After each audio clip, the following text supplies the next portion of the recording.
આવે રામા પીર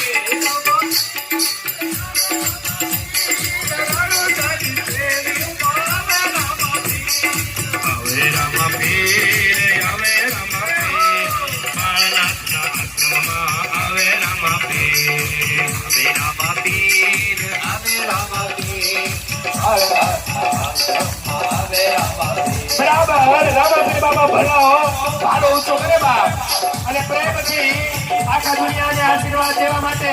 પ્રભુ આજે બાપ ધૂપના ધુવાને બજાવ્યા. એવા ધૂપના ધુવાને પ્રભુ પોતે પ્રગટ થાય અને તાવા પારના દબા ઓમ નમઃ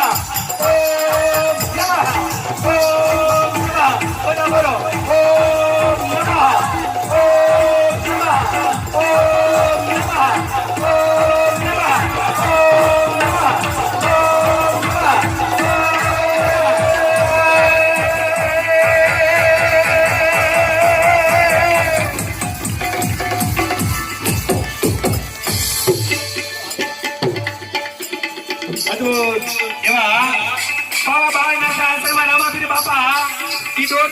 દોડ મૂકે અને ધૂપ દેતા એવા બાવા બાળનાથની નજર એ રામદેવડા ઉપર ગઈ અને રામદેવડાને કહેવા લાગ્યા કે હે બાળક તું કોણ છો? કહે બાળક તું અહીંયા શા માટે આવ્યો છો? ખબર નથી તને અહીંયા આ ધરામાં ફેરવાનો ત્રાસ છે અને એ તને મારશે એનો નિયમ છે માણસ ગંધાય માણસ ખાય. એક કામ કર, તું તારો જીવ જાણતો હોય તો તું પાછળ જા અને કે છે હું તને વંદન કરું, તું અહીંથી નીકળી જા, બાકી તારો કાળ અને મારી ઉપર બાળ મૃત્યુ આવશે. ત્યારે રામદેવ કહે છે કે નહીં, મને હવે ઝરમર વરસાદ આવવા લાગ્યો, વીજળીના ગરગડાટ થાય, હવે અત્યારે હું ઘરે નહીં જઈ શકું. હે ગુરુદેવ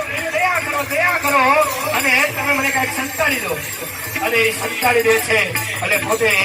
રામદેવ રાખી દે છે તે આરામ ભૂમિકામાં આવે છે અને બરાબર એ રામદેવના ભૂમિમાં એ પોતે શયન કરે છે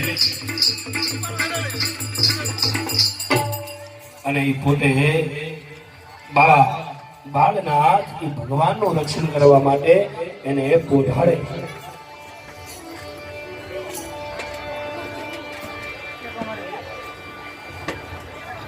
બાબા બાળનાથ ખૂબ કૃપા કરે છે દીપતાના દયાળ માટે. આજે જે બાબા બાળનાથ પોતાનું જે આખું અને જે અંગ ઢાંકવા માટેનું જે છે એ પોતે એને ઓઢાડે છે. આખા જગતનું જે બાપ રક્ષણ કરે એ આજે બાબા બાળનાથ એને પોતે સંતાડ્યા છે અને એની માથે હાથ મૂકે છે અને એ હાથ મૂકતા વે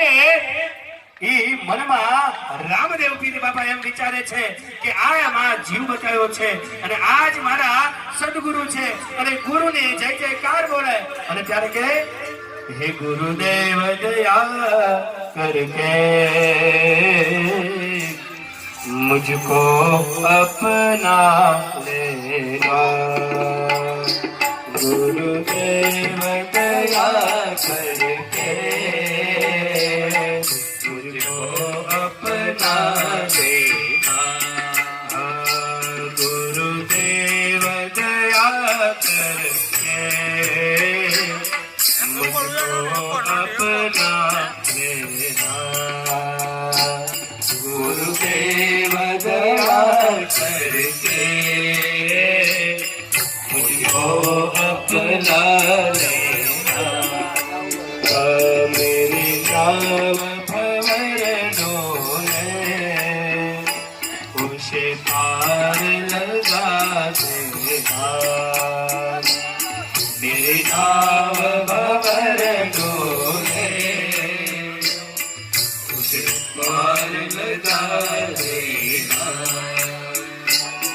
मेरे भानवर डोले उस पार लगा देना, मेरी नाव डोले उस पार लगा देना. કહેવાય છે કે ભેરવાને એવો વરદાન હતો કે જે શિષ્ય થાય એ જ એને મુક્ત કરી શકે એટલા માટે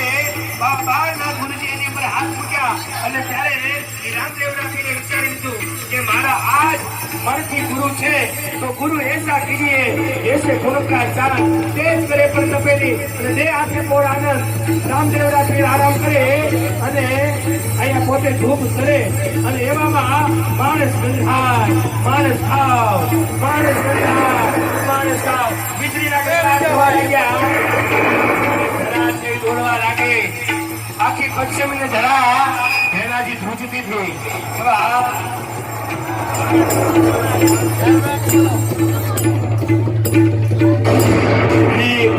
વીજળીના ટુકડા થવા લાગ્યા